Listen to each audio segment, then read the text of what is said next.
Today we're going to be talking about why you should make offers on overpriced deals. Now, what most investors do is when they're looking out and they're prospecting and they're finding deals, if the asking price on a particular deal is what they think too high, then they assume it's not worth my time. Why would I waste any effort? I'm not going to make an offer on that property. The seller's out of his mind. He's asking way too much for the deal. Okay, now I disagree with that mindset, that concept of not offering.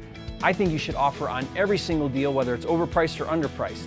Now, the reason why you should make offers on overpriced deals is because you don't need to ever assume, it's not your job to assume the motivation level of the seller. You don't know what that is. Just because their property's listed high doesn't mean they're not highly motivated still to sell it.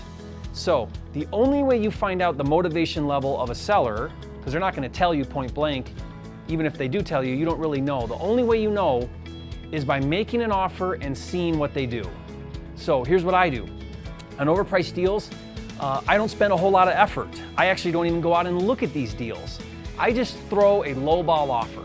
And I don't care how low it is compared to the list price, I throw out a lowball offer, I ballpark my numbers, I run my formula, I assume the cost on repairs, run my formula, and then I just make a sight unseen lowball offer. For one reason, there's one thing I'm looking for, and that's a counter. If I can get that seller to counter back, and if that counter, if and only that counter is reasonable, in other words, he's come down close enough to where we might be able to make something happen, then and only then will I actually go out and spend some time, do my due diligence, run my repair number, figure out what I really should be paying for this property to then counter back, okay? Most times, in fact, I've never had it happen where I just make a lowball offer and they just accept it. Usually they're gonna counter back somewhere, and then it's up to you to then work that counter and see if you can get them to a deal.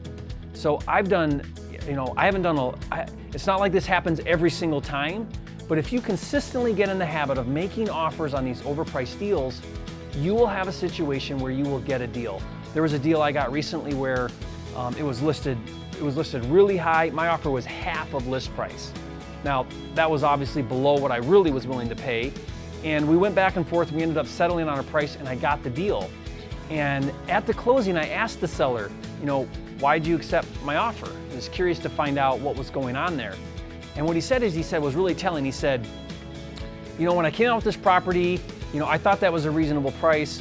Nobody was making me any offers, so I just assumed you were the only guy in town. So in other words, he thought nobody else was interested in his property. And the reality was, there probably was a lot of interest had he just lowered his price. So reasonably, what you would think a seller should do is consistently drop their price until they get to a point where, buyers are interested. But not all sellers think that way.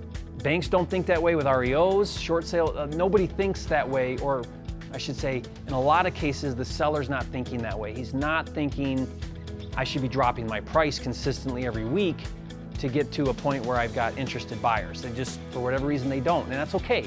You don't need to be the judge of that. You just need to make offers, okay? If you want to get more deals, make more offers. It's that simple, and don't shy away from overpriced deals. I've got my automated, I call it my Offer Generator Pro. It's a system that will quickly, automatically blast out offers. That's something like that is really cool because it doesn't take a lot of time and energy to just blast out offers. Just get those offers out, get them in front of those sellers, and then when you get a good counter, then you can work that deal and see if you can turn it into an accepted offer. So this is Jerry Norton, and I'll see you next time.